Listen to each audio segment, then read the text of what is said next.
ओ wow, किती मस्त निघालंय बघा. खूप सुंदर दिसतंय ना.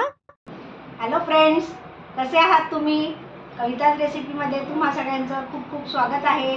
मला माहिती आहे तुम्ही माझ्या व्हिडिओची अगदी चातकासारखी वाट बघत असाल.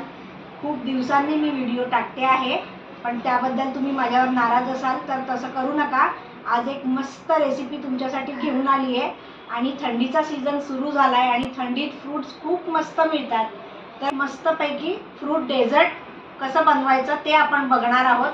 अतिशय सोपं आणि पटकन होणारी ही रेसिपी आहे आणि जी कुठली फळं तुमच्या आवडीची असतील आणि घरात अवेलेबल असतील त्यातून पण तुम्ही बनवू शकता. तुम्ही जर माझ्या चॅनलवर नवीन असाल आणि हा माझा पहिलाच व्हिडिओ बघत असाल तर लाईक करा, शेअर करा, कमेंट करायला विसरू नका आणि सगळ्यात पटकन सबस्क्राईबचं बटन दाबा आणि त्याच्या बाजूला बेल आयकॉनचं पण बटन असतं तेही दाबा, म्हणजे तुम्हाला वेळोवेळी माझ्या रेसिपी जेव्हा जेव्हा अपलोड होतील त्यावेळी रेसिपीचं नोटिफिकेशन मिळत जाईल आणि तुम्ही माझा कुठलाच व्हिडिओ मिस नाही करणार. चला तर आता पटकन सुरू करूया.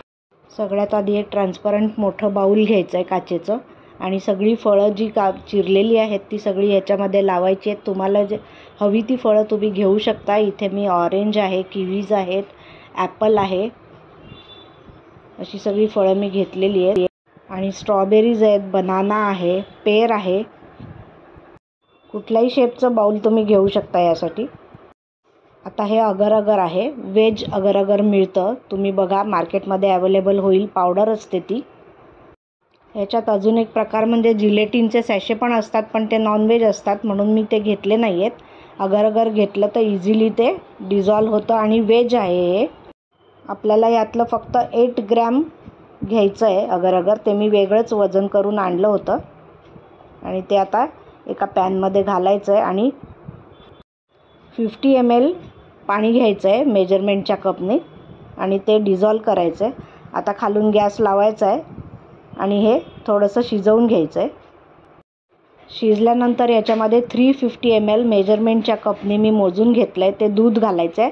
नॉर्मल रूम टेम्परेचरचंच दूध घालायचं आहे आणि आपल्याला थोडंसं घट्ट होईपर्यंत ढवळत राहायचं आहे. सतत ढवळत राहा आणि फ्लेम आहे गॅसची ती अगदी लोवर ठेवा. थोडंसं घट्ट आणि बॉइलिंग पॉईंटला येईपर्यंत आपल्याला सिमवर ढवळत राहायचं आहे. आणि आता इथे माझ्याकडे 200 ग्रॅम मिल्कमेड किंवा कंडेन्स मिल्क आहे, ते सगळं घालायचं आहे याच्यामध्ये.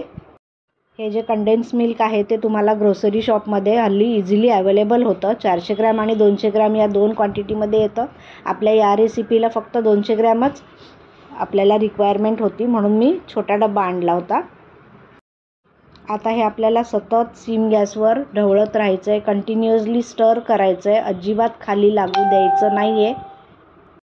हे बघा माझ्याकडे विस्कर आहे, त्याच्याने मी मिक्स करते आहे म्हणजे अजिबात लम्स होणार नाही. 5 मिनटं मी सतत ढवळत होते. इनफ आता थिकन कन्सिस्टन्सी आलेली आहे आणि आता इथे मी योगर्ट घेतलेलं आहे. 200 ग्रॅम आहे याची क्वांटिटी आणि योगर्टच घ्या, दही घेऊ नका कारण आपल्याला आंबटपणा नको आहे.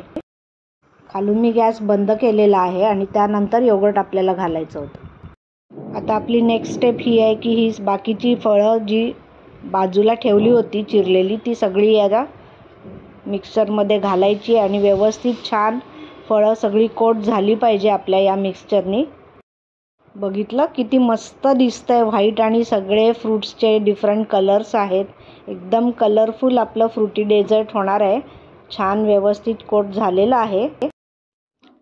पण आता मी ना थोडंसं चेंज करणार आहे. ॲक्च्युली राऊंड बाउलच्या ऐवजी मी रेक्टँगल शेपचा बाउल घेणार आहे आणि त्याच्यात सगळे फ्रूट्सचे हे पीसेस जे आहेत ते सेट करते आहे आणि मग त्याच्यानंतर हे जे मिश्रण आहे ते त्या बाउलवर ओतून फ्रीजमध्ये 1 ते 2 तास आपण सेट करायला ठेवायचं आहे. फ्रीजमध्ये, फ्रीझरमध्ये नाही, एवढं लक्षात ठेवा.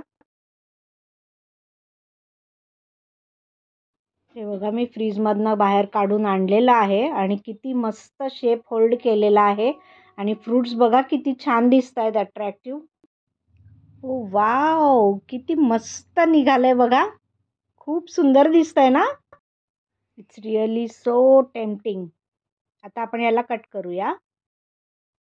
Wow, that's perfect. And now will serve in plate and just you taste it, it's really amazing. मी तर आता खाणार आहे आणि तुम्ही पण पटकन करा आणि खाऊन बघा आणि मला सांगा तुमचं फ्रुटी डेझर्ट कसं झालं ते. चला मग लागा तयारीला पटकन. So see you soon with the new recipe. Till then bye bye. Thanks for watching. चला तर आता पुन्हा भेटूया अशाच एका छानशा रेसिपी सोबत. बाय.